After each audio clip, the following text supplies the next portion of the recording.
Hello. So in this section, we're going to talk about our radius and our ulna. So these are the two bones that make up our forearm or our chicken wing.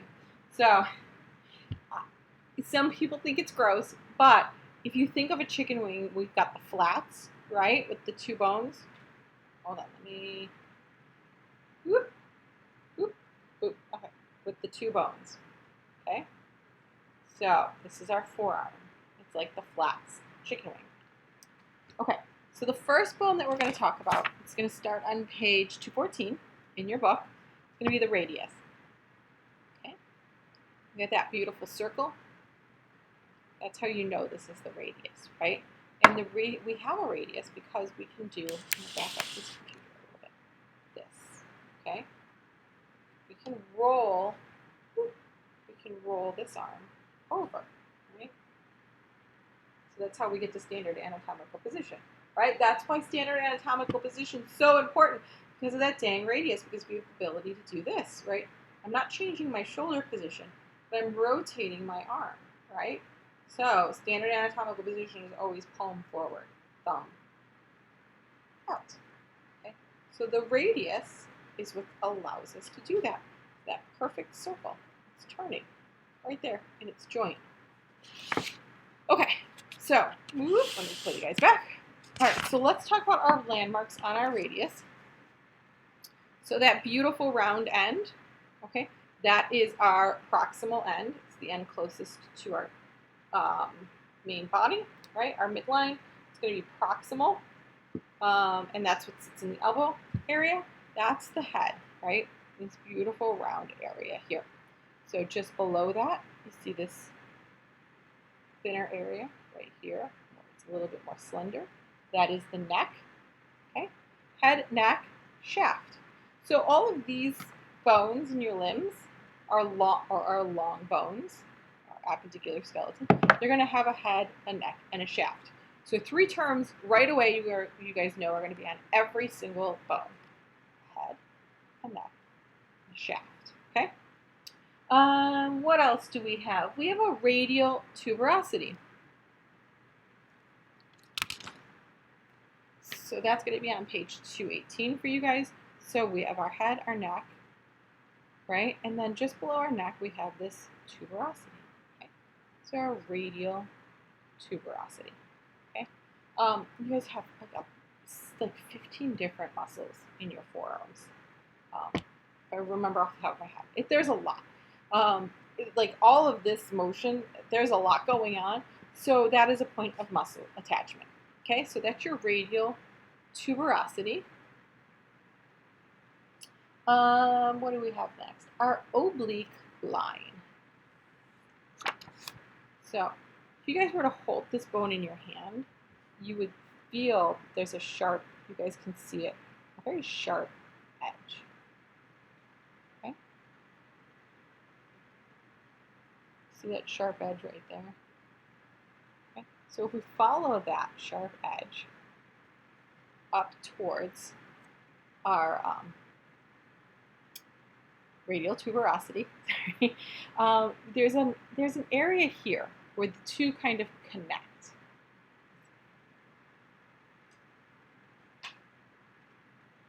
This right here. So between your tuberosity and then that sharp edge, there's an area right here where they connect.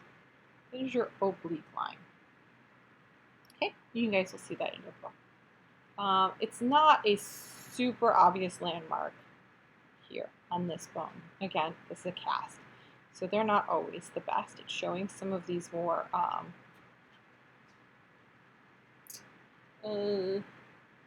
what's the word? I don't want to say petite, but smaller points of muscle attachment. They're a little bit more obvious on like a real human bone, but that's your oblique line. Okay, so it runs from that tuberosity to sort of that crest. And that crest has a name. It's your interosseous crest. Okay? So look at that on your term sheet. Okay, interosseous crest. They do show you the interosseous crest on 218. So your interosseous crest. Okay. So on your radius, that interosseous crest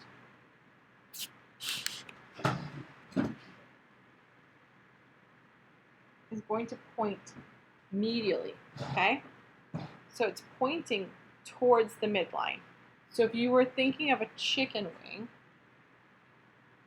that's that muscle, right, between the two bones, okay? That's your interosseous muscle is attaching, okay?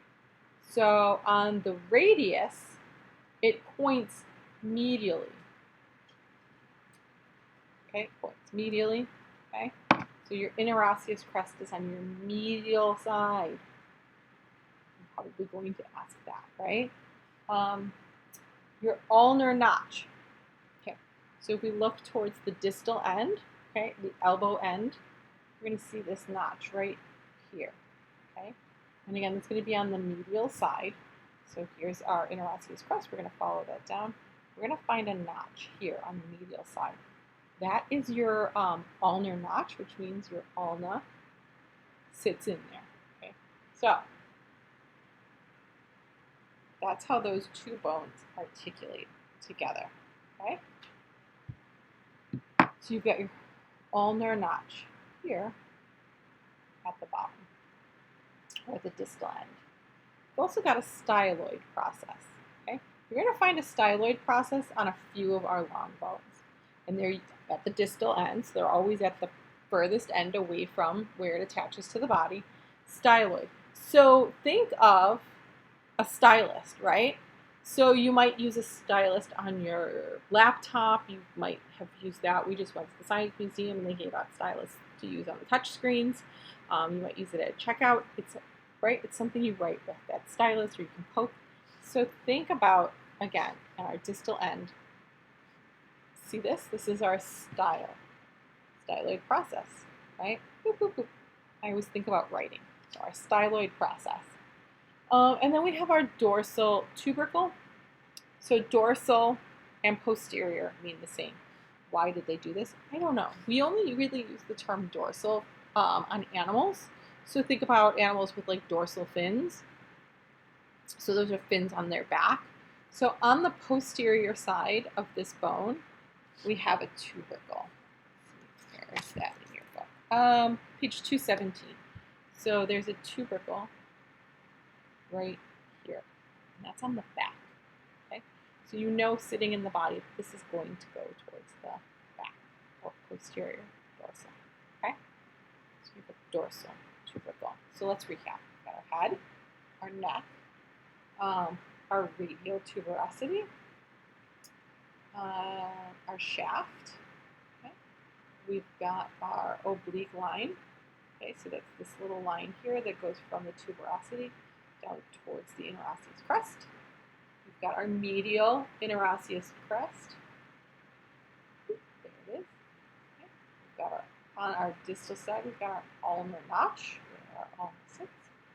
We've got our styloid process, and on the posterior side, our dorsal tubercle. Okay. Now let's jump into our ulna. Ulna pictures start on 220. So let's start with. I'm gonna grab the humerus just so I have it ready. This here. I always think about this as like a little mitten. I don't know why. Anything that helps you guys remember this stuff, do not think it's weird, do not think it's dorky. So I look at this and I think of a little mitten. So I think of the finger parts, right? That's what's going to attach here, right? And that's going to tuck into that olecranon fossa. This is our olecranon process. So if you're going to hold a little C, a little area where the fingers are, the top part, more proximal part, is your olecranon process. Okay, so if I asked you, what does your olecranon process articulate with on the humerus, would be the olecranon fossa. You could ask it the other way. on your humerus, what articulates in the olecranon fossa? The olecranon process. Okay? So this is your olecranon process.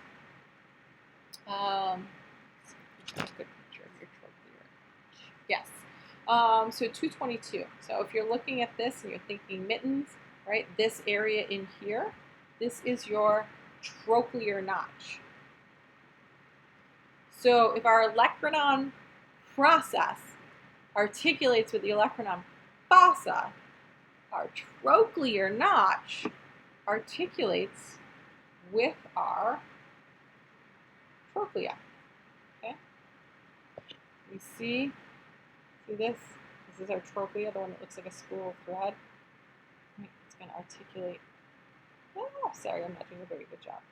Hold on. There we go. See how that articulates in there? We've got our capitulum hanging out over here. Trochlea. Trochlear notch goes with our trochlea. So that's our trochlear notch. So, coronoid process. We've got so we've got this coronoid fossa. Our coronoid process, right, is going to be able to go into that. Okay.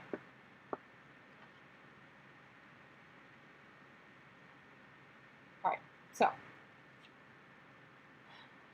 olecranon fossa, trochlear notch, coronoid process. So your coronoids and corocoids are going to get confusing. I understand that. That's a tough one. Just make special notes of them. We are on the appendicular skeleton though, so we shouldn't really be having crossover with the stuff on the skull. So just keep this separate from what's going on in the shoulder. Your coronoid process here and here, or here in the fossa, and then your shoulder, which is your coracoid. Maybe I'm talking about it too much. I don't want to. I'm going to leave that one alone. Okay, so olecranon process, trochlear notch, coronoid process, and then we have what we call our radial notch. Okay, so our radial notch is the notch with that where that rounded head of the radius sits. Okay, our radial notch. Okay, so that's the notch for the head of the radius, our radial notch. So this also has an interosseous crest. You see that sharp edge. So that's your interosseous crest. Okay, so if we connect these two together, okay, those crests face each other. And on the ulna, the crest faces lateral. Okay, so on the radius, it's facing medial. On the ulna, it's facing lateral. Okay, so they're facing each other. Okay.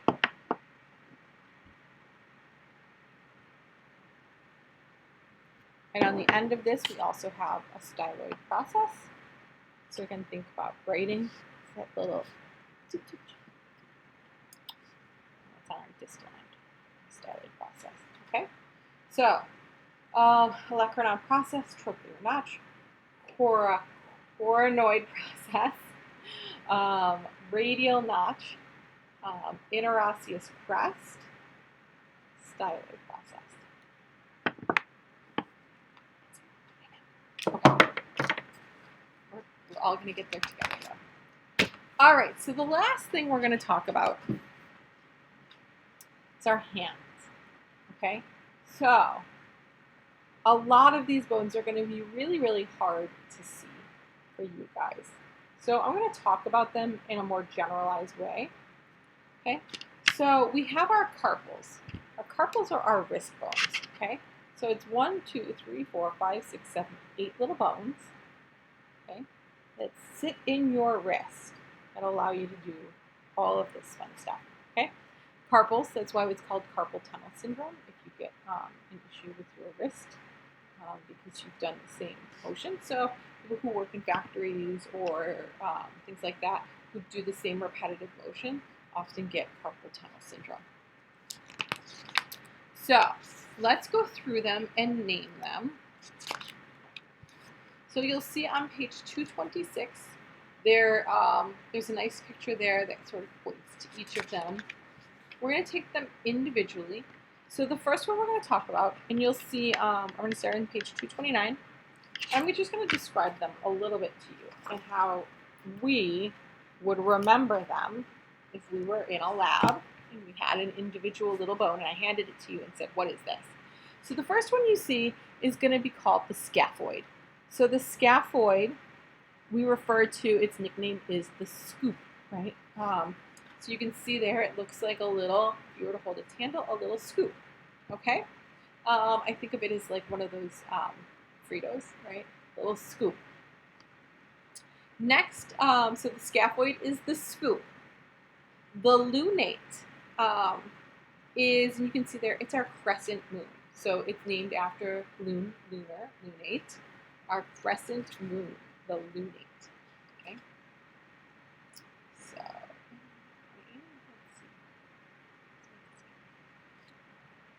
let's see. Here's my lunate. Right. So we would be able to find these in a lab. Triquetral. So what we always say for triquetral, when in doubt, triquetral.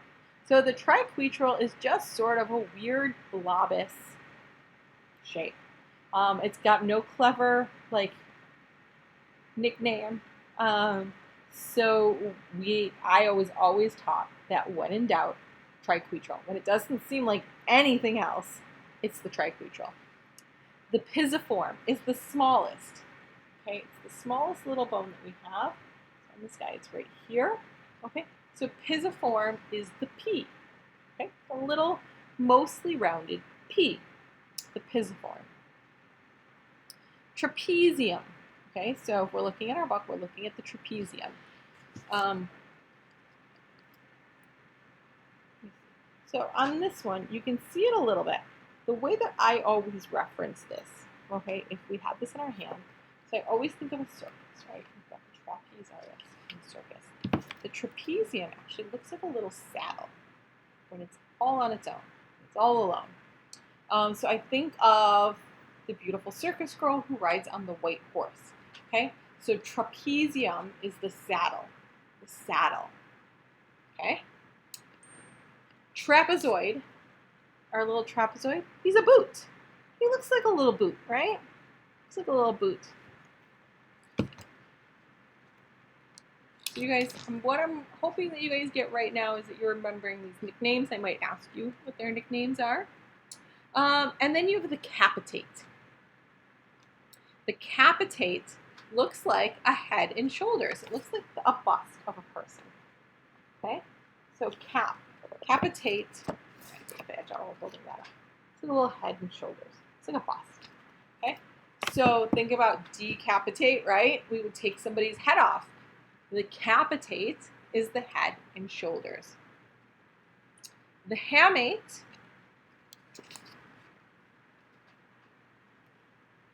right here, the hamate is our hook. Okay? Hamate is our hook. And you'll see there's a nice little hook there pointing to it. They call it the hamulus. You guys don't have to remember that. So let's go back over all of our little friends, the carpals, and talk about their nicknames again. So the scaphoid is the scoop. It looks like a scoop. It's a little Frito. The lunate looks like a crescent moon, a lunar moon. Lunate. Triquetral, when in doubt, it's a triquetral. Pisiform is the P, the little rounded P. Trapezium, it's our saddle, right? Trapezoid is the boot. It's like a little boot. Our capitate is our head and shoulders. And then finally, our hamate is our hook. The hamate is the hook. All right, and then let's look at our carpals. our metacarpals. So our carpals are our wrists, our metacarpals here are our fingers. So I'm not going to make you guys know too much about the metacarpals, okay? So we've got, in your thumb you've got 3. In your fingers you've got 4. You've got these little ends. Okay, but what you need to know is that they all have a head, right? That's a good view. Okay, so they all have a head, and they all have a base. Okay. So our metacarpals have a head and a base. Okay. And then you've got your phalanges. Sorry, I think I called these metacarpals.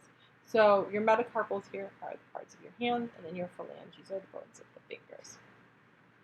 I don't go too far into these, quite honestly, because there's not a lot of interest. Other than, okay, so we've got our metacarpals, they have a head and a base, and we've got our phalanges, which are our fingers. Okay, so you guys just need to know the basics about those. The carpals, if we were in a physical lab, I would hand you guys one of these little bones all by itself and say identify it, but we can't do that through the computer. So just know their nicknames, because their little nicknames might come up.